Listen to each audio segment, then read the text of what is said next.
আজকে আপনাদেরকে দেখাবো কিভাবে আইভি স্যালাইন আপনারা পুশিং করবেন।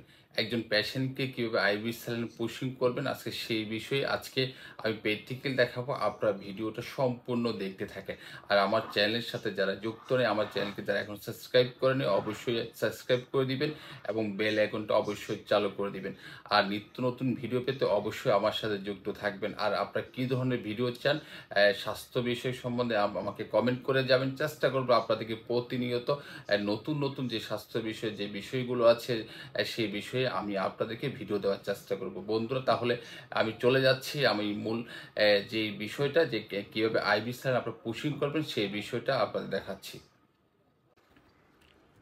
বন্ধুরা আমি হাতে একটা নিয়েছি, এটা হচ্ছে এইটোন একটা এন, এটা হচ্ছে একটা মাল্টিভিটামিন, একটা স্যালাইন, আর সাথে হচ্ছে সোডিয়াম ক্লোরাইডের যে পানিটা আছে, আর এটার ভিতরে আছে কিন্তু 10 ml একটা সিরিজ 100 মিলি, যেটা 0.9 সোডিয়াম ক্লোরাইড আছে, আর সাথে কিন্তু এটার সাথে একটা স্যালাইন সাইড আছে, ফার্স্ট এইড ব্যান্ডেজ আছে এবং অ্যালকোহল প্যাড আছে।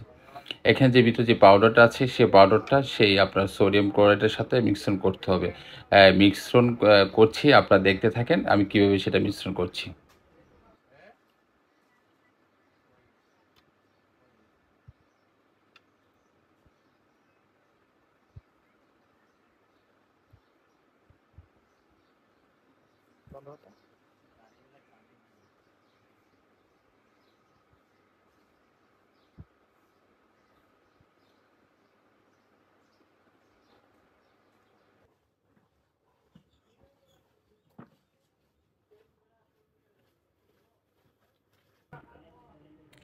দেখতে পাচ্ছেন আমি যে স্যালাইন সেটটা আছে সেই স্যালাইন সেটটা আমার যে সোডিয়াম ক্লোরাইড আছে ক্লোরাইডের মধ্যে সেটাকে ভালো করে ফিটিং করলাম যেন কোনো কাজে লিকেজ না। অবশ্যই কিন্তু আপনাকে একটু সতর্কতাভাবে করতে হবে।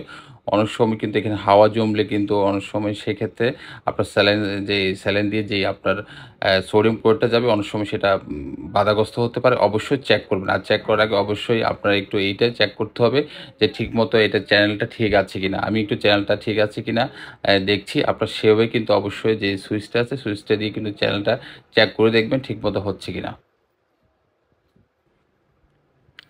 যে পেশেন্টকে আমি স্যালাইনটা পুশিং করছি আপনার আইভি, সেটা হচ্ছে বাটারফ্লাইয়ের মাধ্যমে।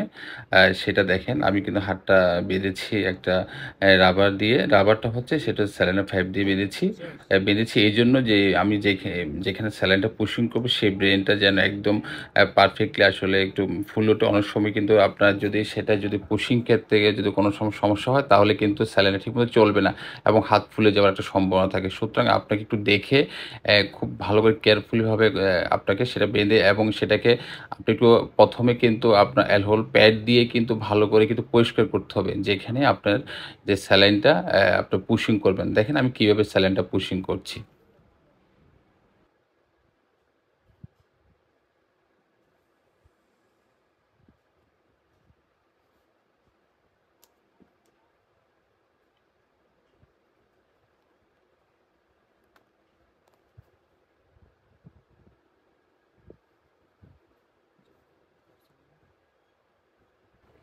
ধন্যবাদ সবাইকে। সবাই নিরাপদ এবং সুস্থ থাকেন।